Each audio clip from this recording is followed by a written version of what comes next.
You're listening to the Diginauts on the Good Talk Podcast Network. Hello, this is the Diginauts. Do you want computer companies listening to your every last word? Do you want the world filling up with carbon and global warming continuing? Which will kill us. And when it does, do you want a digital monument to talk to your friends? All that and more on today's Diginauts. Technology. Human beings. Technology. Ethical gray area. Technology. Technology. Features so bright and shiny. Or you clone yourself. Diginauts. This is episode 3 of the Diginauts. Welcome. I am Darren. I'm Eric. Hello. We are going to start out today with the happiest news. You know, you do a podcast on technology, you think, wow, the future is so bright and shiny all the time. Not with our top of mind story this week. Hate to break the news to you. Seriously. It's not really like news per se. It's more one of those round number things. But our top of mind story today is the headline that the world has passed the 400 parts per million threshold in terms of carbon dioxide levels in the atmosphere.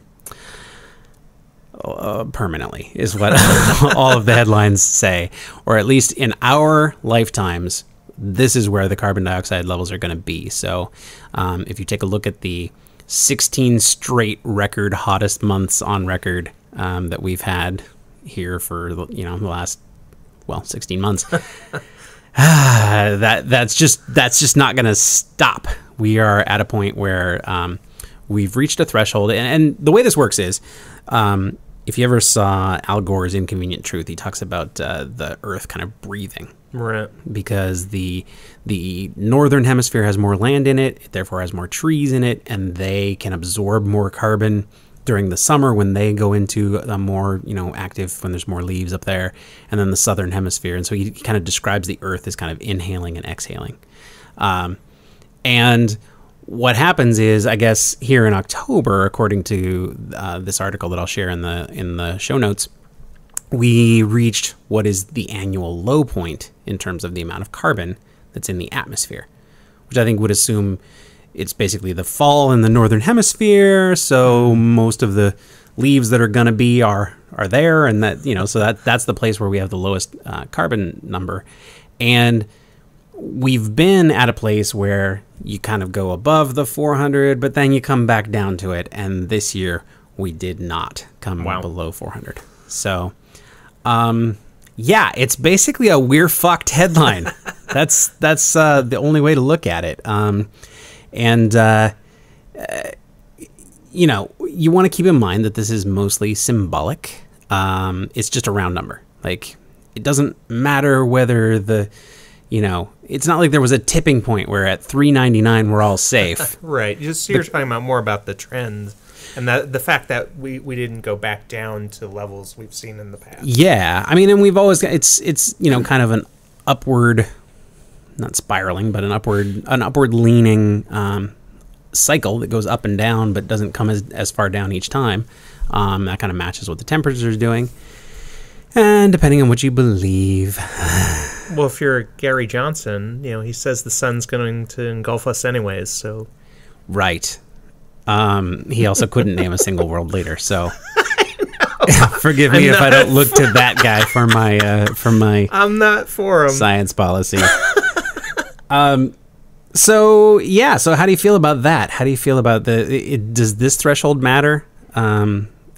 Is it just kind of a political moment?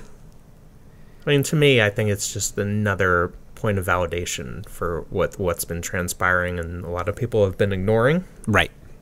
Yeah, and some of the more, again, depending on your point of view, more quote-unquote alarmist scientists have called this out as essentially one of the points of no return. Like once you're past that, our ecosystem just kind of can't recover. We just get hotter and hotter until we're Venus.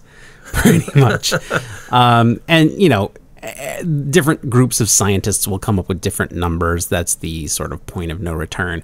But 400 was always called out as like, gosh, we sure better, not get above that. We don't want to get above, 1.5 degrees Celsius or different numbers that people have put out as the like, we're all going to die number. Makes Mars seem way more inviting. Yeah. Well, this is Stephen Hawking recently said that he doesn't see humans having a future unless we go into space. And it's things like this. He's basically saying that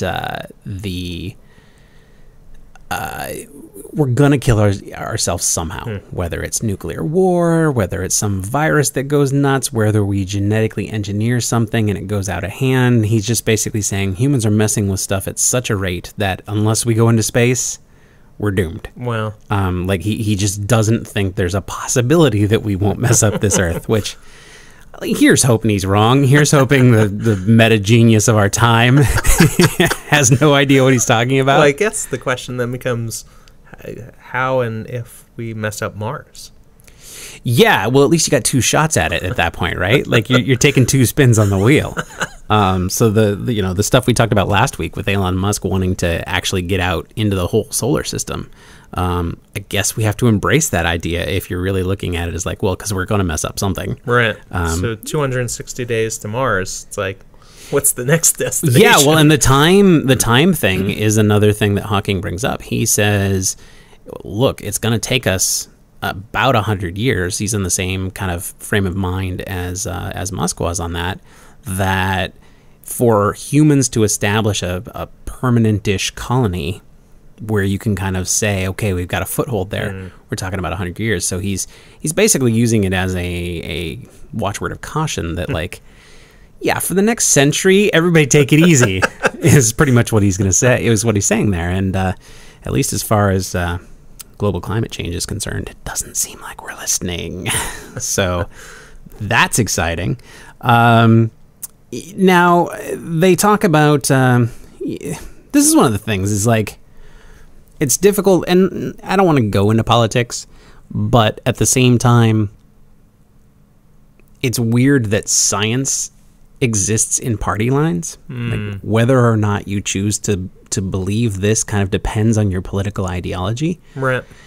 And I can't think of much other science that does that, right? Like, pretty much everything else that's like research says this. Most people go, yeah, okay, well, there are people who went to college to specialize in that one thing. They must know what they're talking about. Let's listen. And for this one thing, it doesn't matter how many, expert scientists agree. It's like, liars! Liars! We found 5% that disagree. Yeah. And this is another, I was talking about the like artificial sweeteners last week, right? That you can't really tell.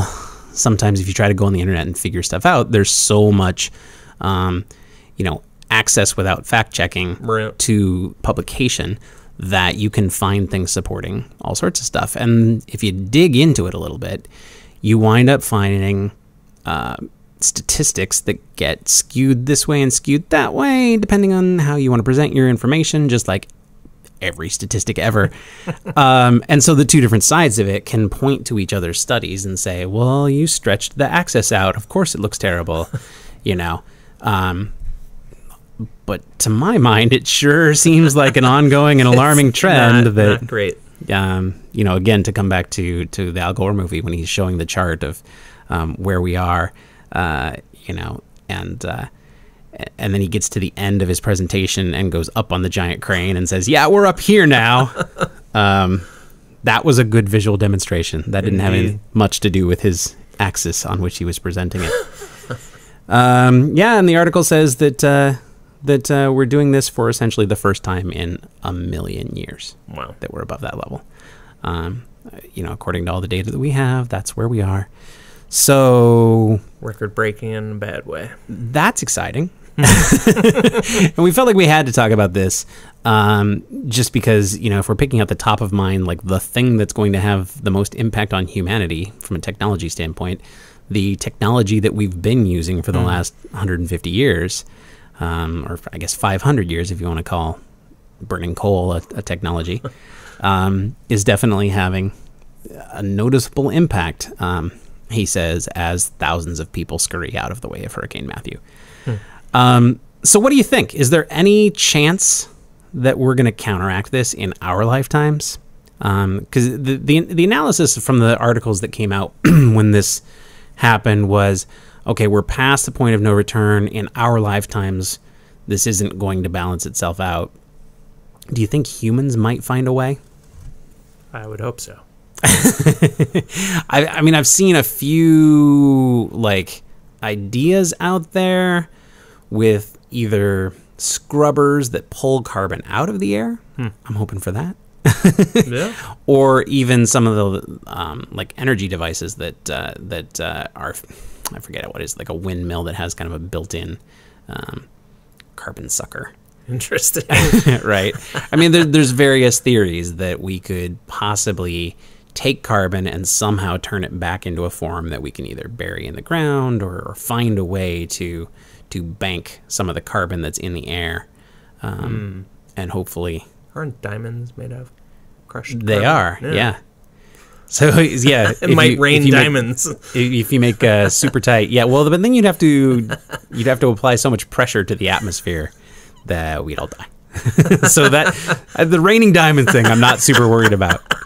But yeah, you could. I mean, if you were worried about space, theoretically, or, you know, how much space it's taking up to store all that carbon, theoretically, you could crush it pretty tight and have lots of cheap drill bits available for people, or you know, go into competition with the De Beers family for artificial monopoly. Allegedly. He says, not wanting to be sued by some of the wealthiest people in the world. Yeah, so I mean that's scary stuff, and you know, we just had a Paris Accord on the issue, so hopefully that's gonna be some help. At least the United States and China are stepping into the conversation now, as opposed to some of the earlier, more standoff, we're not doing it till you do it kinds of conversation that have been happening. Yeah, I mean, I think they could sign as many treaties, bills that they want, but unless they do something, I mean, it's as if they're doing nothing. So right, and at the end of the day, you know, it does. How many presidents does it take to get into a room and sign something if that doesn't translate into? I mean, you know, driving cars is supposed to actually be a pretty small, insignificant factor in the overall, as compared to coal burning energy, and I'm not up on all causes and all that kind of stuff, but like, unless it translates directly into human action, and it's kind of not you and me who can do anything about it.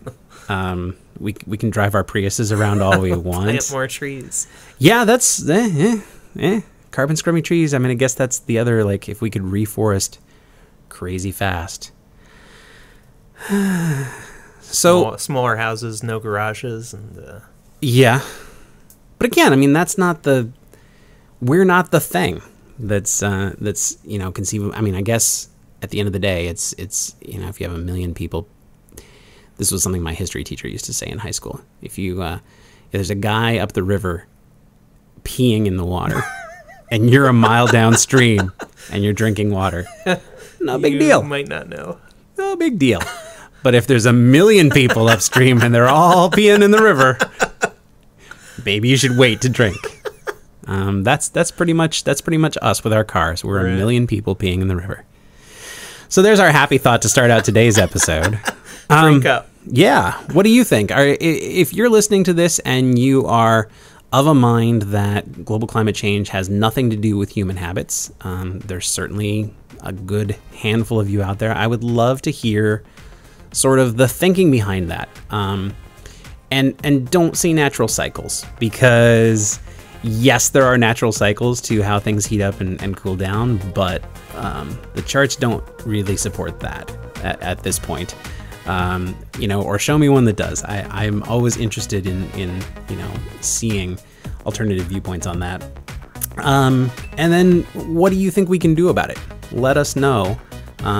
We'd love to hear your opinion on our certain doom.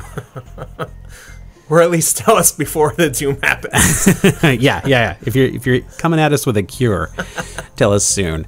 And we promise the rest of the segments are going to be less down than this one. Are you graphically challenged? Is your logo out of date? Doesn't represent your company? Do you want a new logo?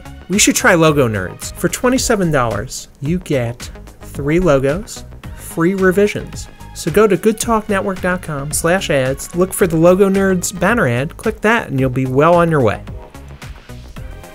So I might have been lying when I said the rest of these are going to be upbeat.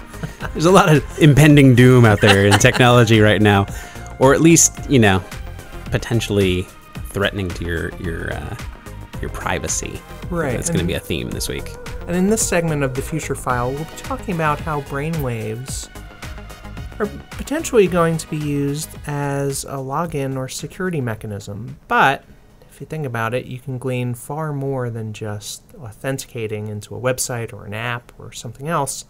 They could potentially, reveal your emotions, your medical state, among other things. So would you really want to, let your brain waves be detected for login purposes? They basically use EEG, a common way of monitoring your brain activity.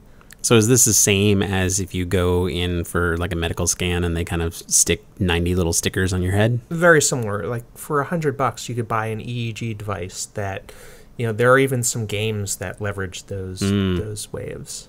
But is it physical contact? Do you put on a magic helmet in order to log in? I mean, I'm sure early prototypes, you have to right. put something physical on your head with all the sensors. So it's kind of a pure science. This is why we have it in the future file, because now they're just kind of checking to see what they can do with brainwaves. Exactly. They're thinking through things. Because if you think about other login mechanisms like iris scans and fingerprint, I could replicate your fingerprint. I could steal your fingerprint. As we've learned from every spy movie ever. Exactly, with just clear tape. Right. I could probably even 3D. Now, what about retina scan? Short of again what they do in the spy movies where they knock the guy out and open his eye, or you see the occasional jab the guy's eyeball out and hold it up there, or whatever in different movies. How hard is it to copy somebody's eye onto? You can't do the sort of silly putty version that you could do with fingerprints. Eyeballs couldn't tell you, but I do know they definitely have concerns about the fingerprints and the iris scans in general, and they're always searching for another way that's more reliable and less replicable, so to speak. Sure. And I think just, imagine just hopefully getting to the point where you're in the proximity of a sensor. Obviously you're opting into it, but and then you're logging in. Now, are our brainwaves zebra prints? Are they unique to each person? I did read another article today while I came across this one. I think that other study said something to the effect of brainwaves were very indicative of an individual. Okay. I want to say it was almost up to 100% in his study, which is kind of amazing and almost seems erroneous, but well, I suppose if it's true for retinal scan, fingerprints is one of those things, right? When they say no two fingerprints are alike, right? And you're sort of like, yeah, but there must be some that are fairly similar somewhere, right? Yeah, I mean, it's hard to say. I mean, who knows? I mean, I'd love to know if someone actually even studied that. Yeah, exactly. Well, and EEGs have to be recent enough that it's not like they cross-referenced every person's brain scan with every other person's brain scan to see if there's two people who think the same. They don't even, to your point, they don't even have enough scans to probably even compare. So. Right. Maybe, I think with fingerprints, aren't twins, don't they have different fingerprints even though they're twins? Yeah. So I guess that would be the thing I would study. The brains of twins? Yeah. Interesting. As soon as they give me my twin money grant. Any day now. Or you clone yourself. That would be interesting. Oh.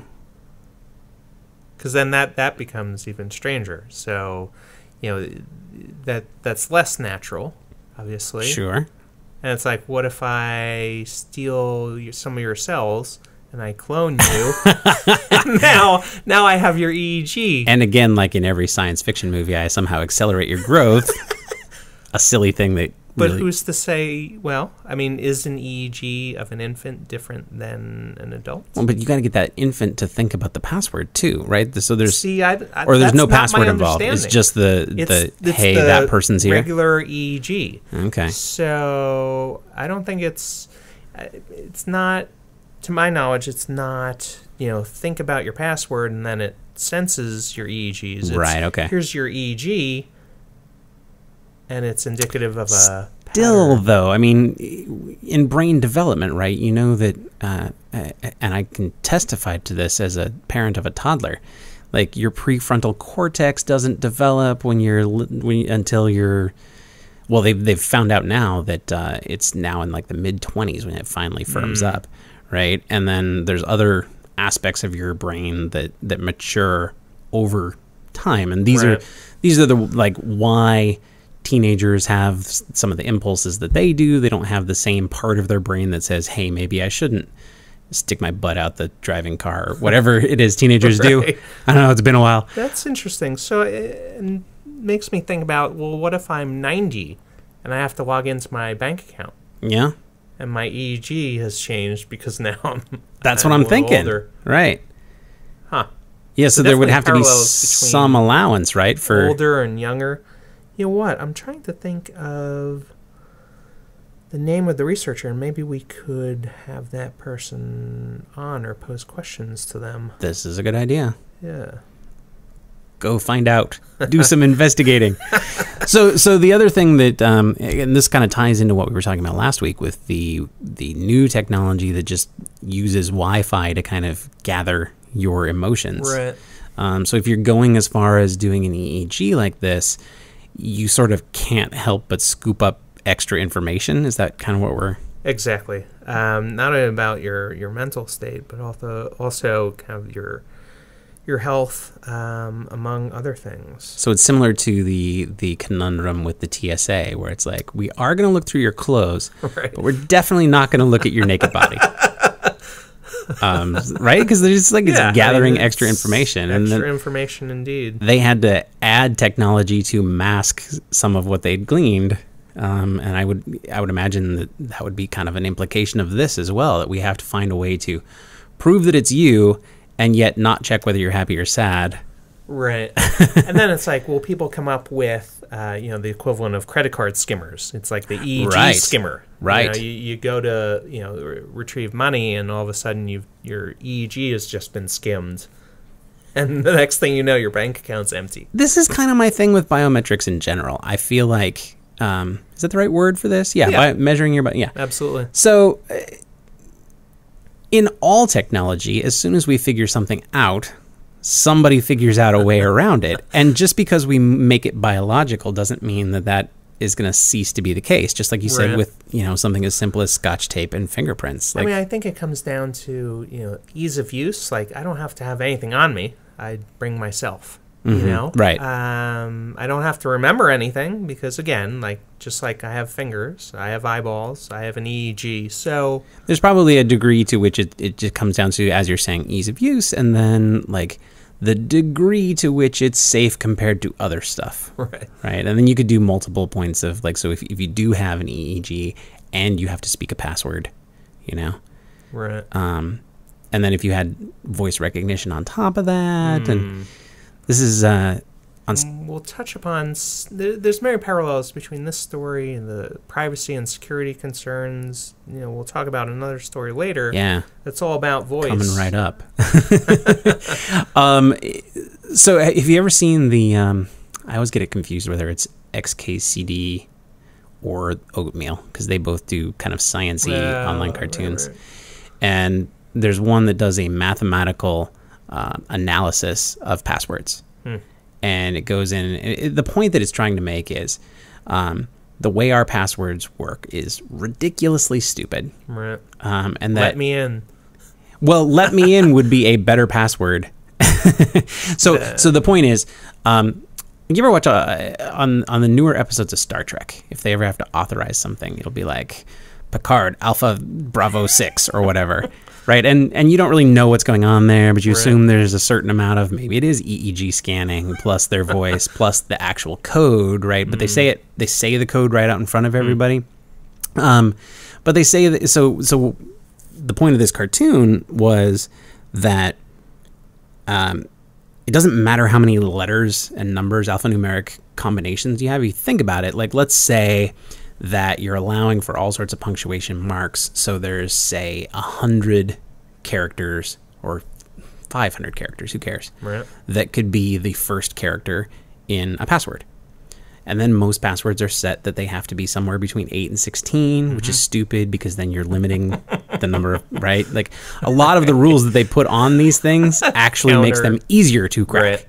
Right. But which just means that some dumb IT guy somewhere was tasked with, hey, write us a policy for how our passwords are supposed to be. They hackishly read through a couple of things, copied what somebody else did, and now we have all those inconsistent passwords, which is why I have to keep a giant spreadsheet of what passwords I use for each individual account. But anyway, let's say we go as high as 500 characters, which is never true. So you're going to have however many possible places there are. Let's say it's 8 to 16. So there's an 8-character password would be 500, 500, 500, 500, 500, right? You're multiplying those by each other, and then you're adding 500 to the 9th, plus 500 to the 10th, plus 500 to the whatever. And it's not really 500, it's less than that, and depending on how many characters they allow for, that's going to increase the numbers. But if you instead take 4 words, right, and you say, okay, this password is going to be a combination of 4 words, but it could be any word. So now you take that first slot and you take every word in the dictionary, right? So there's millions of possibilities. So now it's millions of possibilities times millions of possibilities times millions of possibilities. That's interesting. So it's the dictionary to the 4th power, Right. which turns out to be a significantly bigger number than even those like 500 times 500 times 500. Hopefully they're encrypted. Otherwise, if someone steals your database, you're done. Well, sure. Yeah, I mean, but that's going to be the same in any other situation, right? Yep. The point of the story is that what we have created is a password system that is incredibly difficult for a human being to remember, and yet incredibly easy for a computer to crack. Whereas if you just said 4 words, that would be perfectly easy for a human to remember, and really hard for a computer to crack, because they would have to throw the dictionary at each word, right? So they have to toss in, and if you added a 5th word, oh my goodness, right? And we could even have a certain amount of like mnemonic help in that you could put a sentence together and say, purple rain, love Prince, let's say. Right. When Harry Met Sally. Sure, absolutely. Those combinations don't make it any easier for a computer to crack it, but they do make it easier for a human to remember it.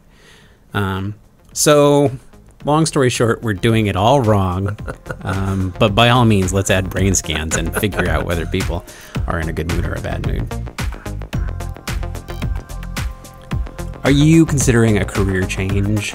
Would you like to perhaps go into the world of computer programming? Well, let me tell you, it doesn't take much to be an expert. Joomla, Drupal, WordPress. These are the words you need to know in order to be employable. And if you go to open source training, you can find training courses available online in those areas, and suddenly your resume is looking shiny. Go to goodtalknetwork.com/ads, click on the OS training banner, and you will be on your way to, who knows, a new career. So, segment 3 today, we're going to introduce a new segment, which we are calling Let's Hash It Out. And what that is we will take something that trended in hashtags this week and kind of spend a little bit of time examining why we think it trended and doing a deeper dive into that particular item.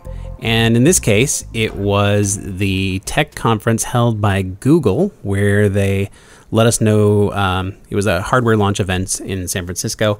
They were running through releases of some of their new stuff, and we're gonna talk about one item in particular. But before we get to that, we'll kind of look at some of the other new gizmos that Google is offering us. Google, not a hardware company, and yet... Depends who you ask. Well, yeah.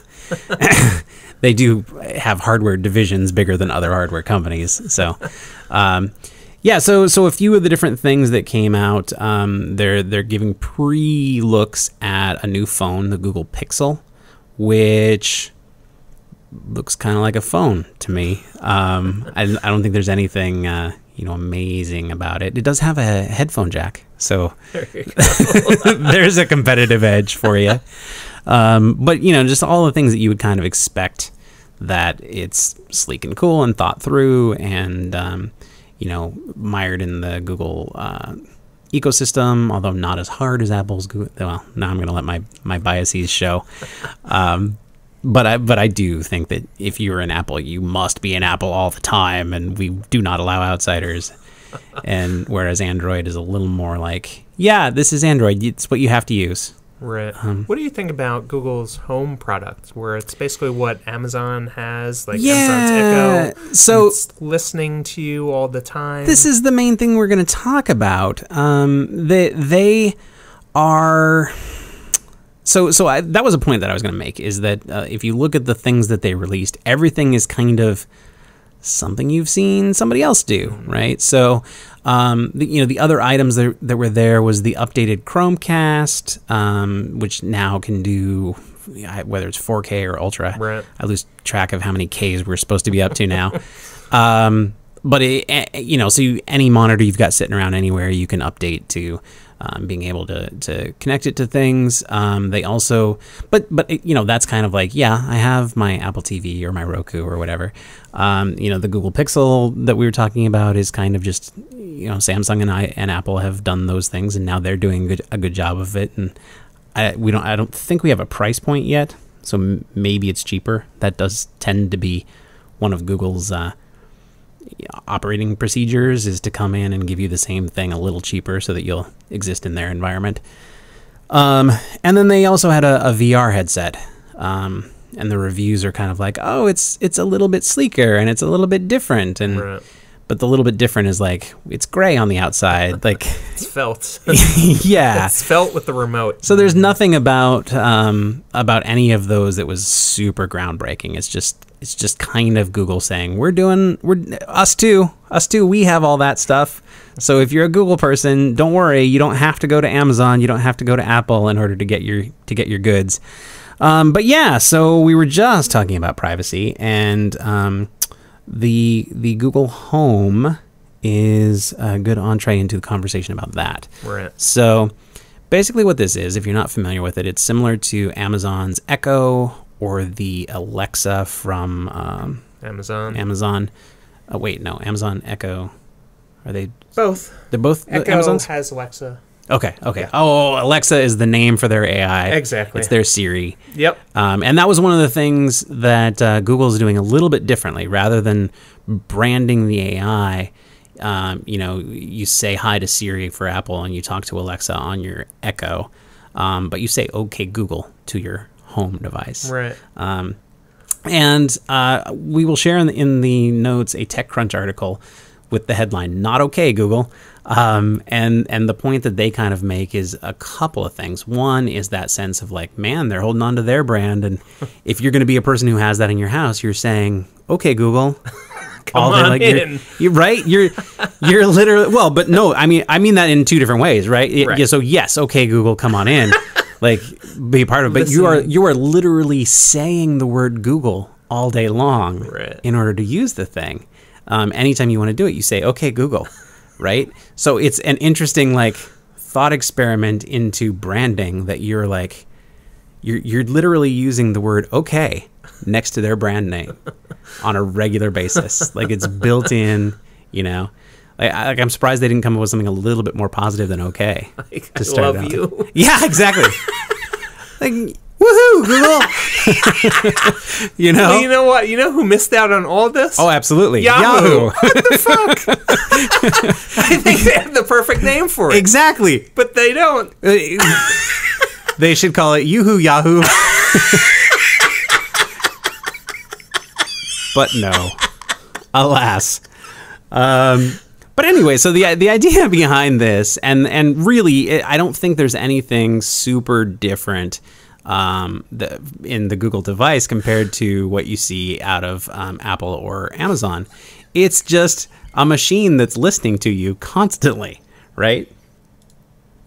And I guess the difference here is that it's Google, so they're backing it with their software technology and their sort of search algorithm technology so that they can be a little bit smarter about what they're offering and a little bit more predictive in what they're going to tell you.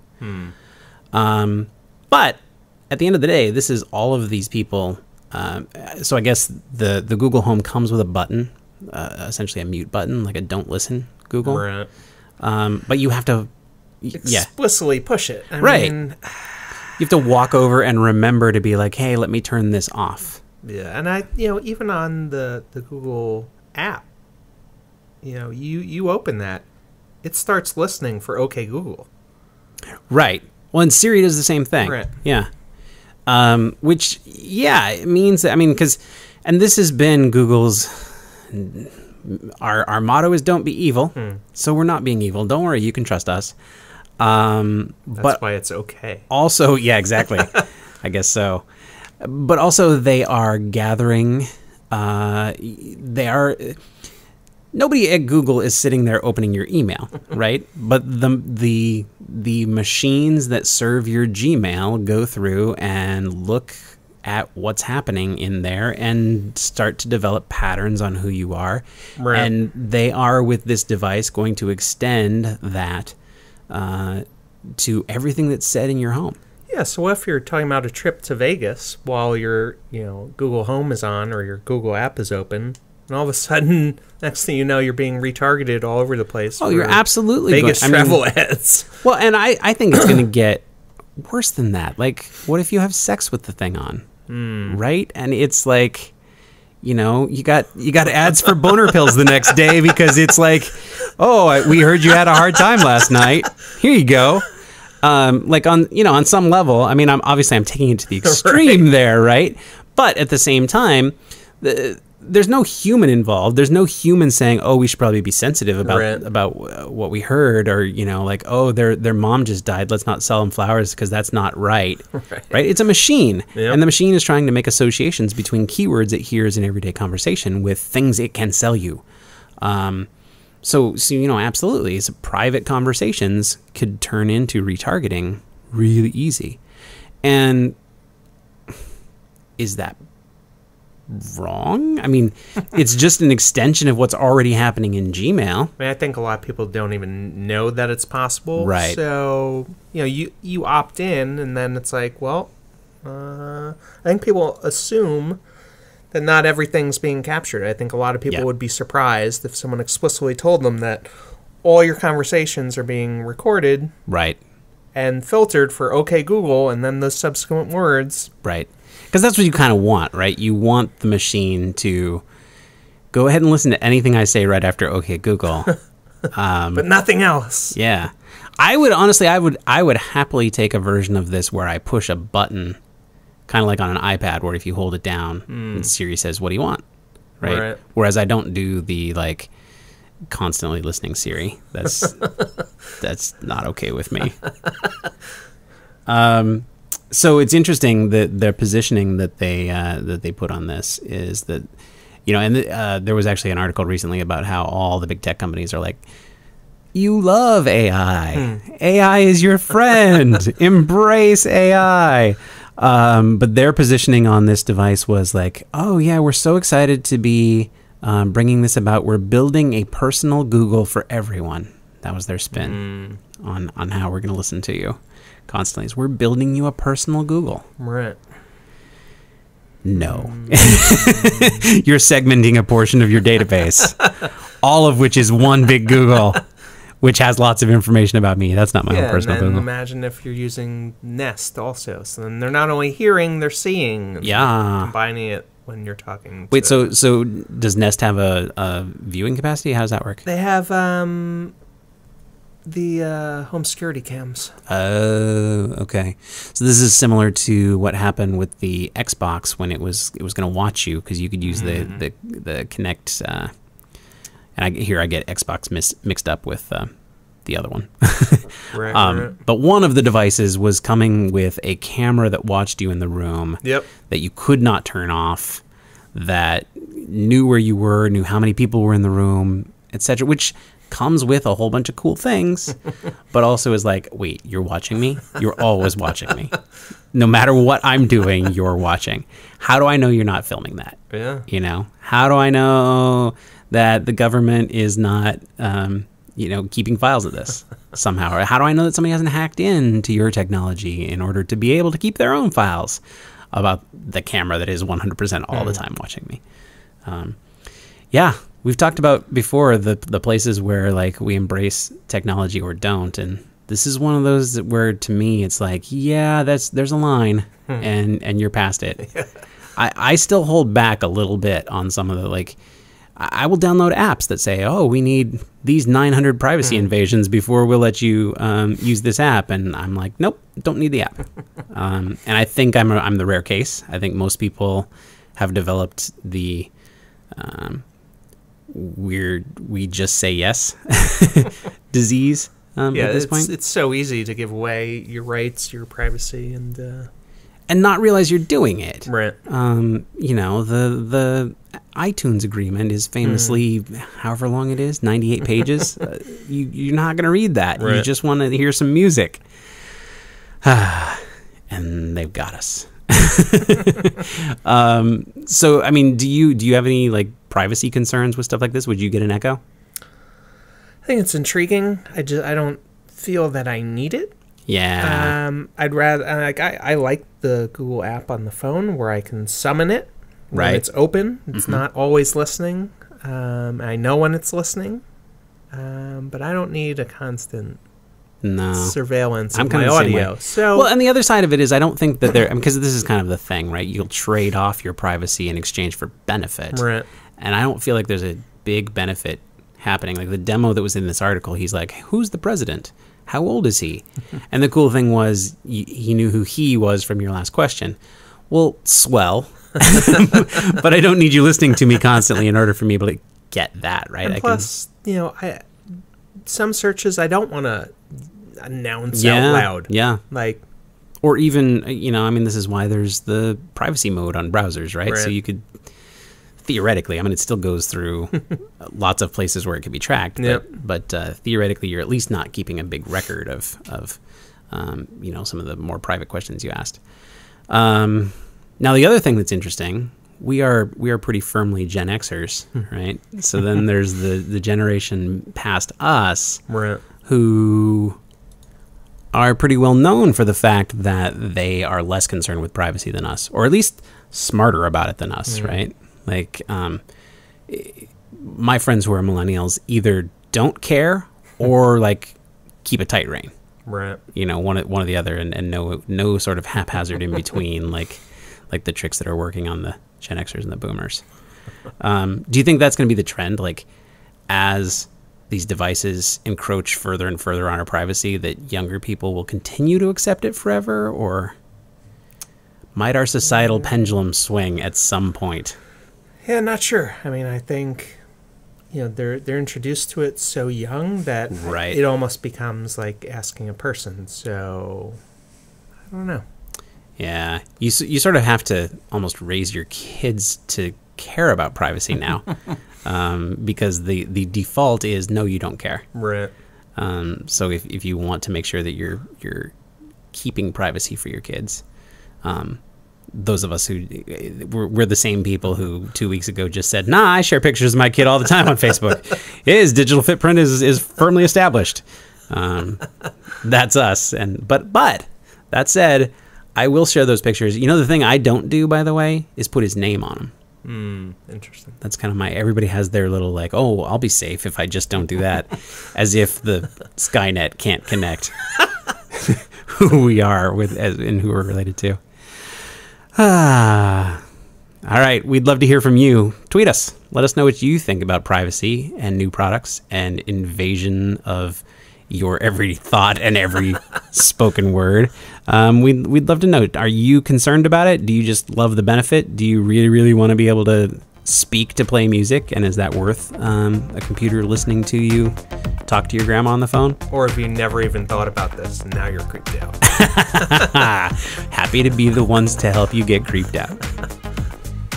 Welcome to the 21st century. We are in the era of crowdfunding, of co-working. Nobody does anything in the old way in brick and mortar offices. And there's also no point having an old school phone system. So to make this way easier for your small or growing business, you'll want to bring on board Grasshopper. Hop on and easily get many phone extensions, a PBX in the cloud. Go to goodtalknetwork.com/ads and look for the Grasshopper advertisement. Click on that. You'll be well on your way to an affordable 21st century communications solution. As you know, in past segments, towards the end, we've always been interested in what you have to say, what your take is on specific things we talk about.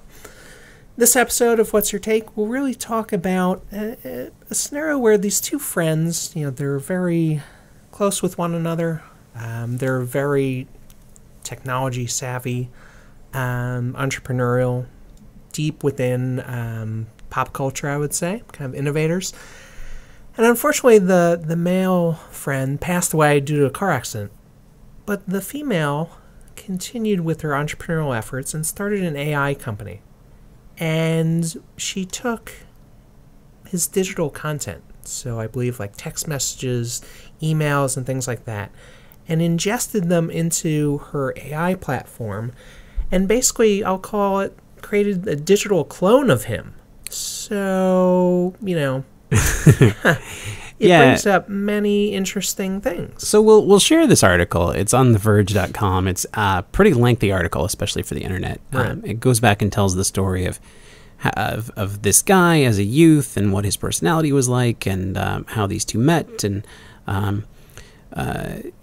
their travels from Russia to San Francisco, and et cetera, et cetera. She wound up getting funding from Y Combinator in San Francisco. And she was working on this AI company. So this was actually in place. She was already working on AI when her friend died. And she kind of thought it through and made the decision, I'm going to go ahead and do this. And this was despite having watched the episode of Black Mirror, which if you haven't seen it, I recommend it. It's a very edgy, very... Twilight Zone for the 21st century. And now, so there's an episode of that where literally a woman, her fiance dies in a car accident, like the exact same story. Wow. And she decides to ingest all of his digital footprint into a computer and simulate him. Now they take it to the extreme on the TV show. I can't remember if I've seen that episode or not. Not sure. But he's a little bit more like, oh, now my personhood is in here. Whereas with her, she created essentially a something you could text, right? I don't even know what to call it. Yeah, I mean, I think the modern day equivalent is like a chatbot.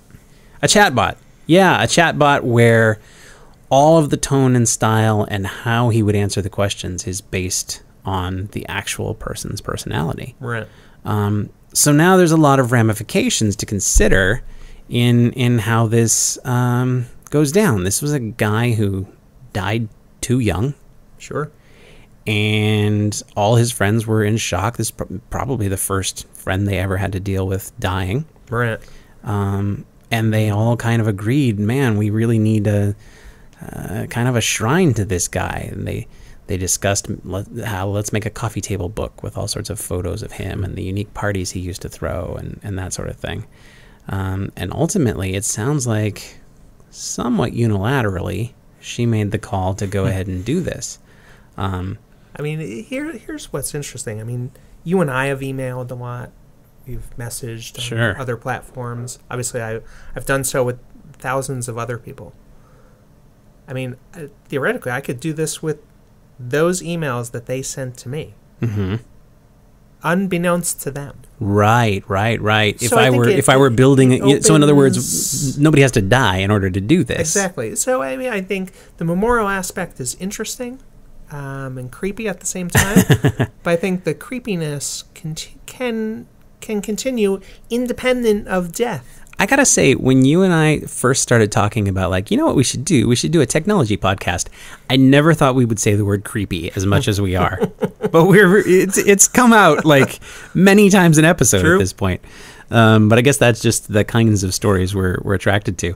So for the memorial side of things first, just to kind of finish out this thought, her friends reacted in two different directions here. Right, so some of them were like, not cool, basically, right? Like I would not want this. Yeah.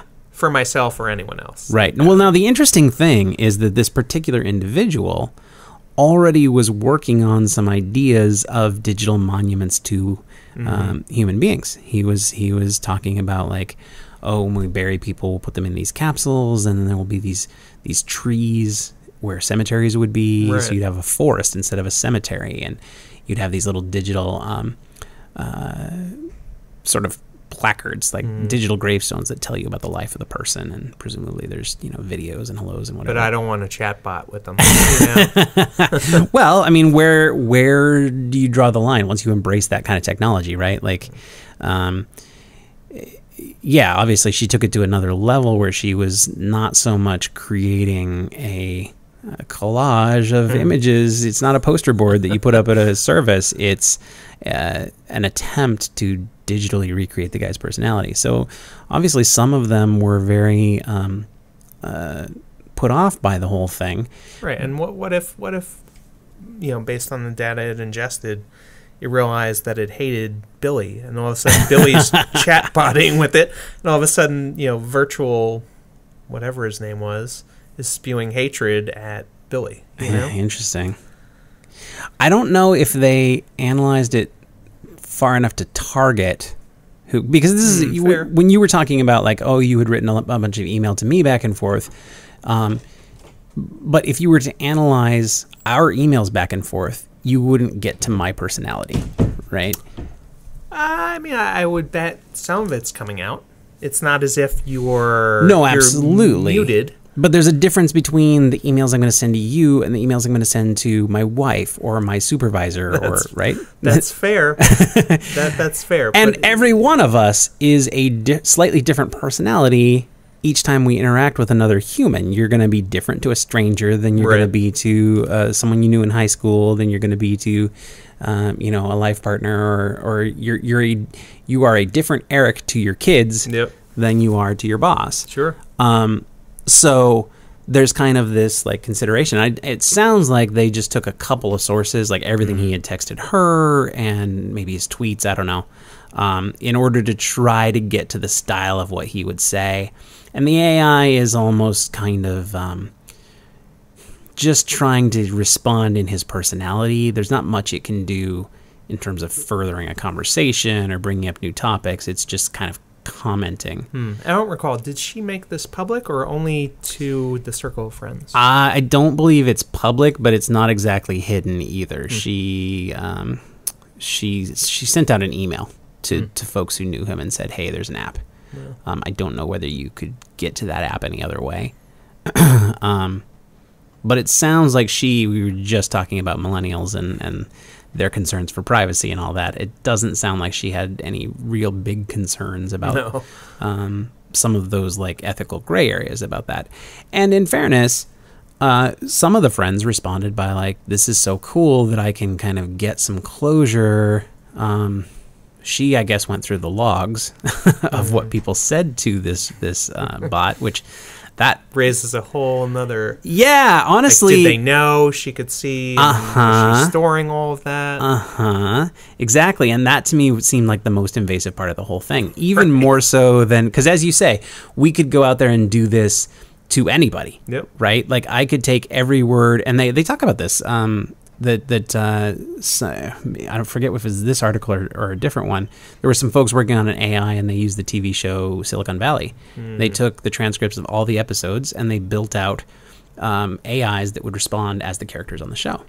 So it's a similar thing, right? Like, theoretically, you could do this to anybody who has created a public footprint for themselves.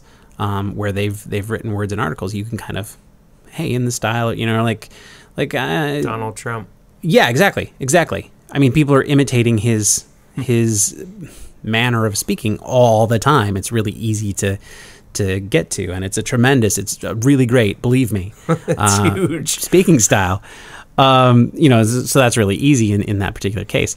But the point is that, she could kind of, on one level, there's taking all his public stuff.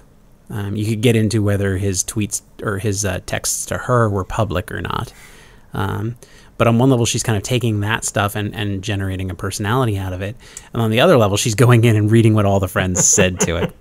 But I guess the idea was that basically most people were using it as kind of a confessional type thing, where things that they always wanted to say to him and never did. He's gone now. So they're willing to be more open than they would have been to a person, and yet they still get the catharsis of, well, at least I sort of got to say that to quote unquote him. Oh boy. Yeah, right? Humans are weird. I don't think I would feel any of that. I mean, I would realize that it's, and knowingly going into it, that it's not real. Right. Yeah, absolutely. It feels a little bit like playing Zork. On some level, there's sort of these pre-programmed responses. Exactly. I wish you were here, Billy. Yeah. Well, so they have little snippets of what it says. How are you there, Roman? I'm okay. I'm a little down. I hope you aren't doing anything interesting without me. Down under. Well, yeah. So it's weird, like, because she says, "How are you there?" Like, there in the afterlife. It's kind of weird. But again, most of it was kind of like ways for people to say things that they haven't really seen, and again, to say to him things they never got a chance to say, which raises the question to me: does this mess with the grieving process? Right? Like, if you lose somebody and you never acknowledge the fact that you lost them, I believe this is what the Black Mirror episode dives into. Because if you're a science fiction anthology program, the one thing that we will always be reminded is that playing God comes with consequences every single time. So you're saying that normally someone dies, they try and find closure, and then the grieving eventually ends, and there's memorials and whatnot. But in this scenario, I think you're implying that it may never end. Like, I can continue to converse with this chatbot. Depending to the degree to which you find... you're saying you would come into it saying, hey, this is not real. And that makes sense. Right. But there may be other people who, like, if they can get the tone right of how that person speaks, and... again, these are all millennials. They all text to each other all day anyway. Mm-hmm. So this is how they communicated anyway. There's perhaps the ability to ignore the fact that this is fake. If you want to get deep philosophically, is it fake, right? You're getting words from the person. Well, they're just not alive. Yeah. I hear you. I agree with you. I'm just playing devil's advocate. If I didn't realize that person wasn't alive, right, and the system was doing that for whatever reason. Never thought of that. But knowing that someone's gone, and knowing that you can communicate with this representation, Yeah. No, I hear you. But I guess my point is that, like, we have a way we do this, right? Like, people die and it sucks, and you sit Shiva, or you put them in the ground right away, or whatever your belief system comes down to, and you go through the process of whether it's wearing an armband for a year or whatever your tradition is for how that's gonna work. You do that, and then even though it sucks, you move on. Like, we all kind of know that that's part of the process. And my point is that this could conceivably be something where maybe you do the ritual. There's a reason humans do rituals, right? It marks transitions in life. And here you're maybe doing some of the ritual, but you're not doing the other part where you move on. So I'm coming next year, the Deadbot by Hallmark. Yeah. You know? Well, I mean, and you want to go a step further. Singularity. It talks about this guy Roman in there being somebody who really wanted to see the singularity. What happens when we get to the point, and they think it's, somewhere in the 2040s, right? So in our lifetimes, knock wood, that we can download a human brain to a computer. Now, there's all sort. I mean, that's another show right there. So let's not go too far into that, because I'm sure we will someday. But the point is, we won't get into whether you can storing every memory of a person, whether that's the same as the person or not. We don't have to talk about that. But you could certainly be sure that it's a lot closer than this text bot she's created. Right. So then you're talking imagery, you're talking photos, videos, text, sounds. Maybe we can pull up the visual images that person experienced from their point of view, and instead of these sort of like go to a funeral and grieve and move on, it's like, well, what did Roman see on our honeymoon? Right. The GoPro hero before GoPro. Yeah, exactly. well, yeah, exactly. If we're using our eyes as the GoPro and they're stored inside a computer, aka your brain, I mean that's the sort of way that the sort of ultimate end of this. And then of course there's but what if you could get it to download and it feels just like being, it feels exactly the same, right? Then you can make copies of yourself. Then you could download yourself into a robot body. That's what I'm looking forward to. I just want to take my brain when I'm 90, pop it out into a nice 20-year-old robot body, and repeat that until, I don't know, humans wind up on Mars. But not me. I'm going to stay behind on Earth and enjoy all the empty carbon. Yeah, exactly. Enjoy all the. By then we'll be at 900 parts per million. We'll be making diamonds. Exactly. So that's segment 4. What's your take? And that means we need to know what's your take. What do you think? Is what she did okay for her best friend? Is it okay because he was into the idea of digital monuments? Does that make it better? Would your grieving end or never end if you had the ability to communicate with a chatbot, someone who deceased? How real would it feel to you? And do you need it to feel real? Do you need it to feel more real than what she's done? Do you need it to look into more information? We want to know what you think about this, because we want to pick it up again. If we get enough folks who want to participate in this conversation, then we'll revisit it in a future show. Let us know.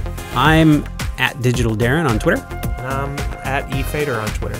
And we'll have that in the show notes and a whole bunch of other stuff. You can do that. You can also call our number. Just go to the website, goodtalknetwork.com. Go up to the top, click on Participate, and you'll see right there our phone number that you can call in and chat. We'll even take your comments and play them on our show. See you next time. Good talk.